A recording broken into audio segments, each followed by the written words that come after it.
노무사 하면 흔히들 노동위원회에서 싸우는 모습이나 머리에 띠를 두르고 노동조합을 돕는 모습을 상상하곤 합니다. 그래서 적극적이고 진취적인 성격을 지닌 사람들이 가장 노무사에 잘 어울릴 것 같은 느낌이 들곤 하는데요. 저도 수험생 때 그랬습니다. 그런데 제가 직접 경험해보니 이 노무사라는 직업이 자기 성격에 맞는 옵션들을 자유롭게 선택할 수 있다는 점이 가장 큰 장점이더라고요. 오늘은 노무사들이 선택할 수 있는 옵션들에 대해 이야기를 나눠볼까 합니다.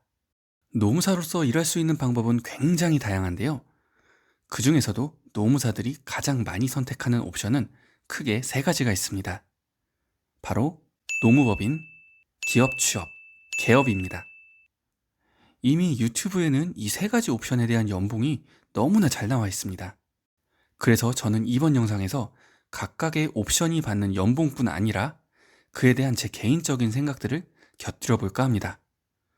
전문적이고 거창한 의견은 아니고 그냥 아는 노무사가 현직에 있으면서 직접 느낀 소회를 듣는다는 편한 마음으로 이번 영상 시청해 주시면 되겠습니다. 바로 들어가 보시죠. 먼저 노무사가 되고 나서 가장 많이들 선택하는 진로인 노무법인입니다. 노무법인 초봉에 대해선 아주 잘 알려져 있습니다. 수습이 끝나고 노무법인에서 받는 초봉은 월 200만 원대 초반입니다. 2, 3년 공부하고 나서 전문직이 받는 연봉치고는 굉장히 적은 금액이라 할 수 있는데요. 바로 이 이유 때문에 노무법인에서 오래 근무하는 사람들의 수는 굉장히 적습니다. 보통은 여기서 경험을 쌓고 기업에 들어가거나 개업을 준비합니다. 그리고 이직이 굉장히 잦은데요. 보통 한 법인에서 2년 있으면 굉장히 오래 있는 축에 속합니다. 일반적으로 우리가 기업에 들어가면 커리어를 쌓아야 하기 때문에 최소 3년 정도는 있는 게 좋다고 하잖아요. 그 이유가 3년 정도 있을 때에야 기업의 1년 주기의 사이클을 3번 정도 겪으면서 비로소 업무가 손에 있기 때문이죠. 그러나 노무법인에서 하는 일은 어떤 노무법인을 가도 다 비슷비슷합니다.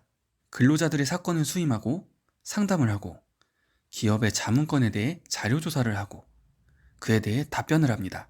그렇기 때문에 한 노무법인에서 오래 있기보다는 오히려 여러 노무법인을 다니면서 짧은 순간에 많은 지식과 노하우를 습득하는 게 본인의 미래 커리어를 위해서도 훨씬 유리한 겁니다. 이 점이 바로 노무법인의 장점이라고 할 수 있습니다. 즉, 한 곳에 힘들어도 오래 머물러야 한다는 압박감을 느낄 필요가 훨씬 적습니다. 두 번째 루트는 기업에 들어가는 겁니다. 동료 노무사들을 보면 제 체감상 기업에 취업하는 노무사들의 수가 최근 들어 정말 많이 늘어나고 있습니다. 그 이유는 두 가지가 있어요. 우선 첫 번째로 노무법인과 비교했을 때 처우가 확실히 차이나기 때문입니다. 대기업 기준으로 기업에 들어간 노무사들의 초봉은 월 300 내외입니다. 여기에 기업에 따라서 매월 전문직 수당이 몇십만 원 단위로 나오는 경우도 있습니다. 또한 전문직은 자격증이 있다는 이유만으로 기업의 리텐션 대상이 되어서 수시 성과급을 지급받기도 하죠. 이런 것들을 합하면 연봉은 훨씬 높아집니다. 게다가 노무법인은 규모가 워낙 작기 때문에 복리후생이나 인사제도 같은 시스템이 잘 안 갖춰져 있는데 대기업은 시스템이 워낙 잘 갖춰져 있죠.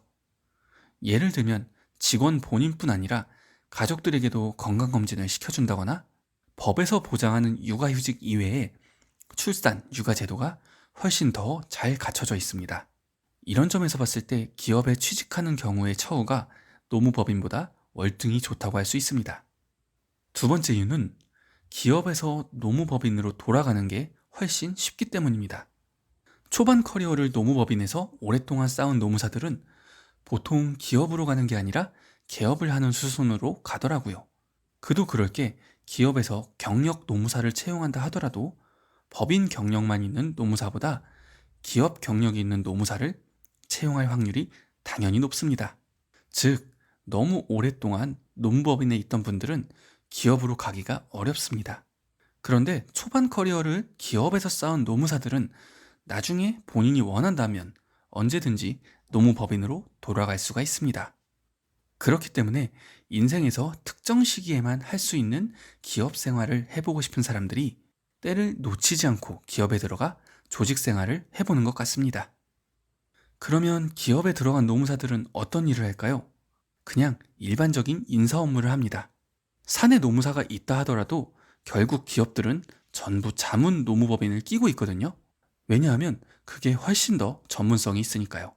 그래서 기업 노무사들은 이게 단점이라면 단점이라고 할 수 있을 것 같아요. 즉, 인사팀에 소속돼서 노무사로서의 전문성을 살리기보단 다른 일반적인 직장인과 똑같은 직장 생활을 한다는 점입니다. 또한 본인이 조직 생활이 안 맞아서 노무사가 되신 분들이 있으실 텐데요. 이런 분들은 노무사가 됐다고 해서 다시 기업에 들어가면 뭔가 특별한 대우가 있을 줄 알지만 그런 거 거의 없습니다. 기업은 그냥 조직 생활 잘하는 사람이 최고입니다. 세 번째는 개업인데요. 개업은 노무법인마다 수익이 천차만별이니 얼마를 번다, 이렇게 구체적으로 말하기는 어렵습니다. 국밥집을 차리면 보통 얼마나 버나요? 이런 질문과 똑같습니다. 각 음식점마다 수익이 달라서 답하기가 불가능하죠. 사례를 하나 말씀드리면 제 주변 노무사는 3년 정도 정말 몸을 갈아서 일하니까 월 3천만 원은 순수익으로 가져가더라고요. 노무사라는 직업의 특징은 개업 비율이 압도적으로 높다는 점입니다. 저희 업계는 어차피 노무법인에 취업을 해도 이리저리 구르면서 배워야 하는 건 똑같으니까 그럴 거면 그냥 개업을 한다, 이런 인식이 널리 퍼져 있는 것 같습니다. 제 주변 지인 노무사들도 2, 3년 만에 바로 개업을 하더라고요. 그런데 간혹 수험생 중에 개업을 해서 큰 돈을 벌기 위해 노무사가 된다, 이런 분들이 있는데요. 글쎄요. 여기에 대한 제 생각을 말씀드려 볼게요.